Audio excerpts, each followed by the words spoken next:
Hello, all, and welcome. We are back and reigniting the Coaching for Transformation podcast and are planning to continue this series as a perpetual one alongside new short-term series releases. And joining us for this series is, of course, Susan Minaya, COO, Chief Learning Strategist and Executive Coach with Minaya Learning Global Solutions. And you know me, Dario Minaya, your host. Today, we are jumping into something leaders everywhere struggle with, overwhelm. Stay tuned to learn more.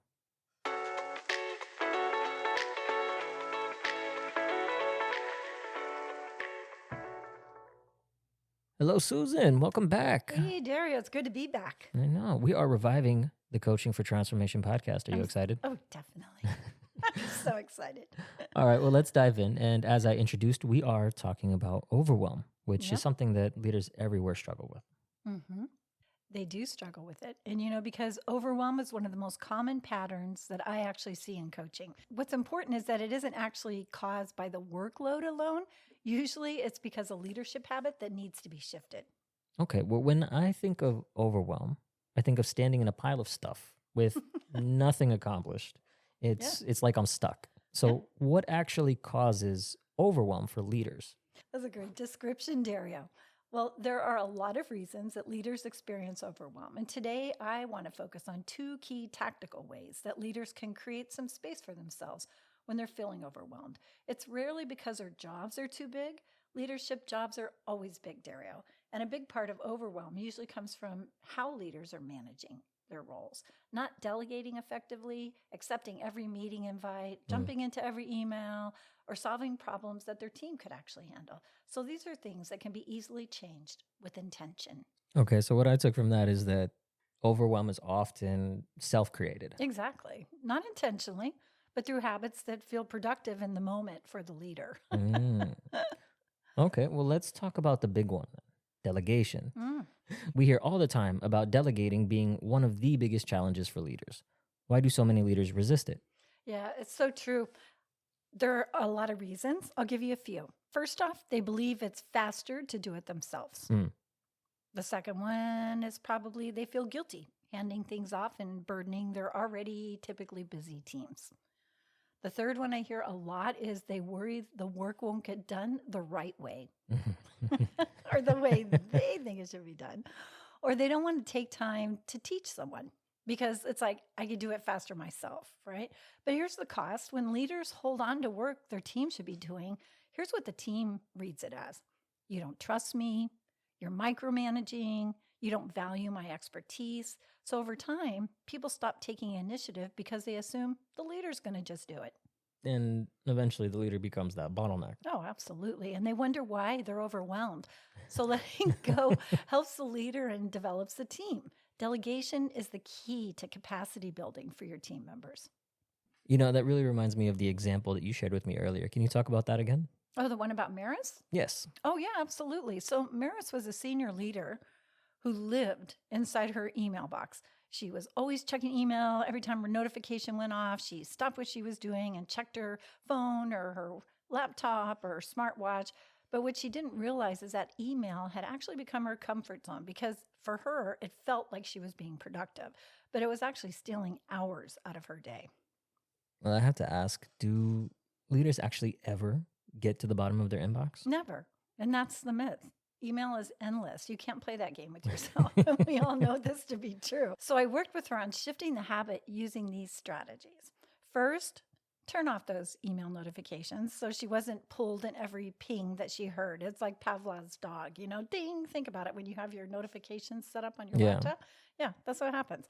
Next, she set dedicated email checking times. So commit to specific times during the day that you'll look at email. And for her, it was once in the morning when she got started, mid-afternoon, and at the end of the day. And when she was really stressed out about, well, what about all the other emails that come in? It's like, well, how could you let people know that you got their email? So what she ended up doing was auto responses in her email that would let senders know that I got your email. And if you need help, you can call this person. So it wasn't long. It was very simple. What it did was gave the email sender comfort that the email was being statused. And it also said, if it's an emergency, call this person. So instead of her trying to jump in and take care of it. So these are very simple shifts created the space for Mars to work on important work that only she could really do, not her team, and with space and time to do it without interruption. So email really isn't the enemy. It's letting email run our day that's really the problem. Yeah, we're the enemy. We're Self-imposed. Okay, well, let's talk about something I know you use with leaders all the time, the time audit, right? Yeah. Do leaders actually do this? They groan at first. Yeah, They hate imagine. it. Everybody hates it. But when they do it, the results are so eye-opening. You can't deny the value of the process. So a 1-week time audit helps leaders see where their time is really going. Most are usually shocked that they spend probably about 60 to 70% of their week in reactive work, checking email, status checks with people, interruptions, people dropping by their office, meetings without agendas, which is my personal pet peeve. Only after seeing this can they ask the right questions for themselves, like, what's essential for me to do? What do I really have to be doing? What can I delegate to other people? And what can be eliminated completely? Like, why am I on this email distribution list? I shouldn't be there. So clean that stuff up. And it's clarity that you can't get any other way except to track it, look at it, and figure out how you're going to handle it. So the time audit really is the truth serum for leaders experiencing overwhelm. Yeah, exactly. Now, is it just email that creates overwhelm? Well, certainly not. There's a lot of things that create overwhelm. And there's a thing called our calendar that most people are slaves to. Even in organizations where people can see availability for other people on their calendars, it is so common that they still book the time. It's like, I never understand that. So when I'm working with clients, sometimes it'll be like, I just have no time. I'm in back-to-back meetings and I'm triple booked. I'm like, how did you get triple booked? It's like, well, people just put the time on there. So it isn't a problem that people do it. It's really a problem when leaders think that they have to do it all or sacrifice time they earmarked for their own work, which they actually set aside to respond to somebody else's needs. So what happens is that they put their stuff on hold and they're always responding to fire drills from everybody else. But there's a cure for that. And that's part 2 of the time study project. So once leaders see where their time's going, the next step is to reclaim it. And this takes a lot of courage. So blocking time for strategy and deep project work on your calendar is essential. You don't have to put what you're doing, just put blocked. So people can't try to contest you for what you're using with that time. The second one is protect it. Even when people try to book over it, take a look at what it's about and delegate or decline. In the age of AI, there will be meeting notes, so you're not going to miss anything. We have so much detailed meeting notes with AI now. It's incredible. It is. You don't even have to go. So don't encourage people. and then this is my personal thing. Don't attend meetings without agendas. That's just like, important. Do not do that. And when somebody actually says, you have to be there, you really have to be there, ask yourself, do I really need to be there? And if not, send a team member and have them back brief you. This is a great way to provide experience and exposure for your team members.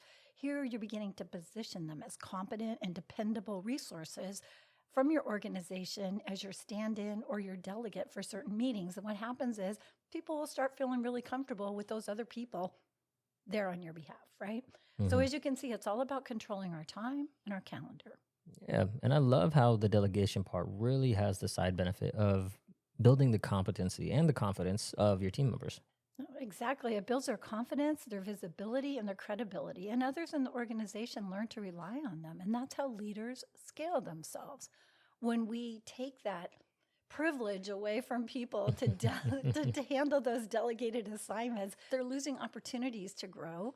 They're losing opportunities for people across the organization to get to know them from a networking standpoint, or just having visibility and for promotional purposes, for extended career opportunities. So it's so subtle, but it's so critical.